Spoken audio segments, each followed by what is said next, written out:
स्वागत जनाऊँची। तो आज जानिबा आमे ओडिशा जीके उपरे। तो वीडियो को स्टार्ट करने पूर्व समस्त को जनइवाक चाहिए जदि वीडियोटी भल लगे ताहले लाइक शेयर कमेंट निहाती करेंगे। जदि वीडियो किसी भूल रही जाए ताहले वीडियो रे बा कमेंट रे आपण माने मते जनइबे मो भूलटी को सुधारवा निहाती चेष्टा करिवे। तो आज प्रथम प्रश्न होची स्वाधीनता पूर्व ओडिशार शेष राज्यपाल किए थिले? यार सठिक उत्तर चंदुलाल माधवलाल त्रिवेदी। 2 नंबर अच्छी स्वाधीनता परे ओडिशा विधानसभा विरोधी दलर प्रथम नेता किए थिले? यार सठिक उत्तर का नाम श्रद्धाकर सुपकर है। श्रद्धाकर सुपकर। 3 नंबर अच्छी केउ नदी ओडिशा भितर उत्पन्न? यार सठिक उत्तर ऋषिकल्या नदी है। 4 नंबर को जीवा। 4 नंबर कौन कहूँ ना ओडिशार द्वितीय बृहत्तम नदी केउटी? यार सठिक उत्तर ब्राह्मणी नदी। 5 नंबर ओडिशार सबुठार बड़ हृदर नाम कौन बा सबुठु बड़ हृद केउटी? यार सठिक उत्तर चिलिका हृद। 6 नंबर केउ नदी कूल धौली अवस्थित? यार सठिक उत्तर दयानदी कूल। दयानदी कूल समस्ते जानी दयानदी कूल कना अशोक मध्य युद्ध करते जहाँ आम कलिंग युद्ध कहूचे है। 7 नंबर ओडिशा दुर्भिक्ष केबे होइथिला बा नौक दुर्भिक्ष केबे होइथिला? यार सठिक उत्तर 1866 मसीह होइथिला। से समय अवस्था केमती थिला आपण माने समस्त जानिछंती है। 8 नंबर अच्छी स्वाधीनता पूर्वर ओडिशार शेष मुख्यमंत्री किए थिले? यार सठिक उत्तर हरे कृष्ण महाताब। 9 नंबर अच्छी ओडिशा रे केतोटी विकास ब्लॉक अच्छी? यार सठिक उत्तर 314टी। 10 नंबर अच्छी ओडिशार केउ जिल्ला रे पृथ्वीर द्वितीय पुरातन पत्थर मिलिला? यार सठिक उत्तर केन्दुझर जिल्ला रे। 11 नंबर अच्छी 11 नंबर कौन अच्छी ना महानदी पार्श्वर केउ डैम निर्माण होइछि? यार सठिक उत्तर कौन ना हीराकुद डैम। 12 नंबर कौन अच्छी ना 12 नंबर कहूँ केंद्रीय चाउल अनुसंधान प्रतिष्ठान केबे प्रतिष्ठा करा गला बा प्रतिष्ठा हैला? यार सठिक उत्तर कौन ना 1966 रे। 13 नंबर कौन कहूँ ना ओडिशा रे केते पौर परिषद अच्छी बा रही?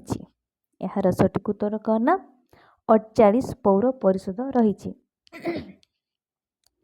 14 नंबर कौन कहूँ ना ओडिशा रे केतोटी सब डिविजन अच्छी? ओडिशा रे केतोटी सब डिविजन अच्छी ना 58 बा 58टी सब डिविजन रही।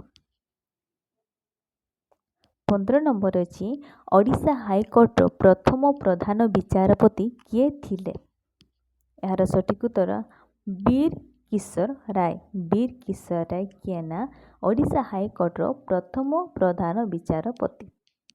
16 नंबर नंदनकानन प्राणी उद्यान केबे प्रतिष्ठा हैला? यह 1960 मसीह है। शिमिलीपाल जातीय उद्यान केउ जिल्ला रे अवस्थित?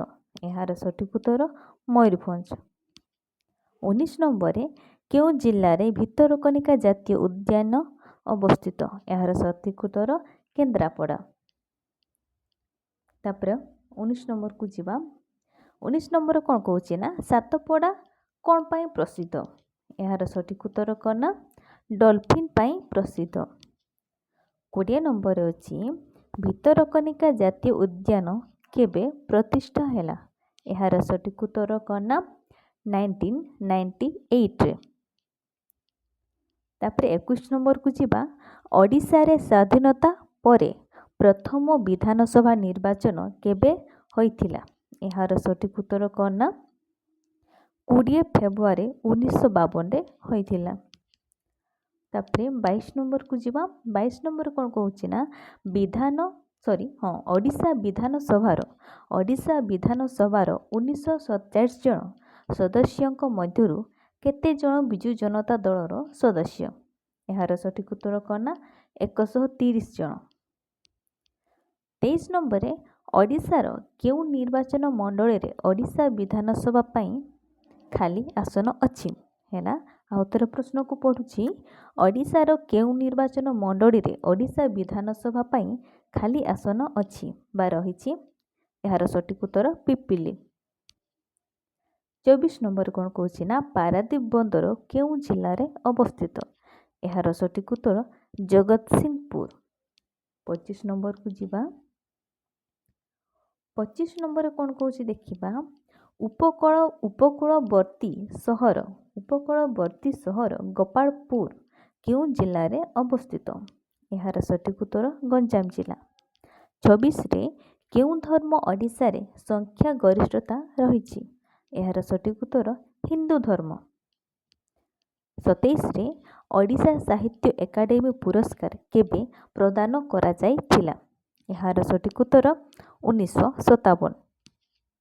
28ରେ ନ୍ୟାସନାଲ୍ ଇନଷ୍ଟିଚ୍ୟୁଟ୍ ଅଫ୍ ଟେକ୍ନୋଲୋଜି କେବେ ପ୍ରତିଷ୍ଠା ହେଲା?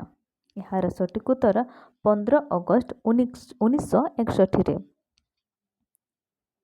ତାପରେ 29କୁ ଯିବା। 29 କ'ଣ ନା କୋଣାର୍କ ସୂର୍ଯ୍ୟ ମନ୍ଦିର କେଉଁ ଜିଲ୍ଲାରେ ଅବସ୍ଥିତ? ଏହା ସମସ୍ତେ ଜାଣିଛନ୍ତି ପୁରୀ ଜିଲ୍ଲାରେ ଅବସ୍ଥିତ। 30କୁ ଯିବା।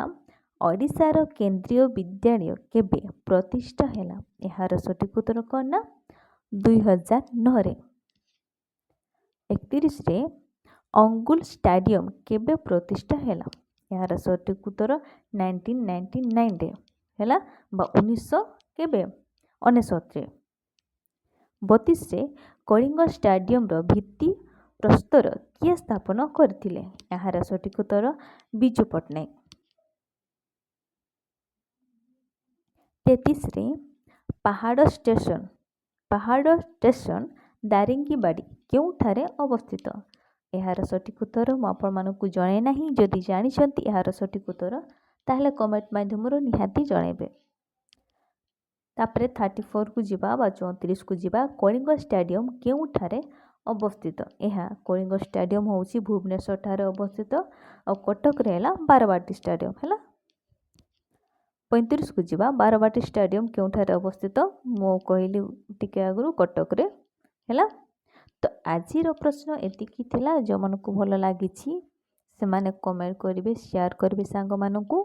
ଯଦି ଭିଡ଼ିଓରେ କିଛି ଭୁଲ ରହିଯାଇଥାଏ ତାହେଲେ କମେଣ୍ଟ ମାଧ୍ୟମରେ ମୋତେ ଜଣାନ୍ତୁ। ମୁଁ ଭୁଲଟିକୁ ସୁଧାରିବା ପାଇଁ ନିହାତି ଚେଷ୍ଟା କରିବି ହେଲା। ତ ଆଜିର ଭିଡ଼ିଓକୁ ମୁଁ ଏଇଠି ଶେଷ କରୁଛି। ଧନ୍ୟବାଦ।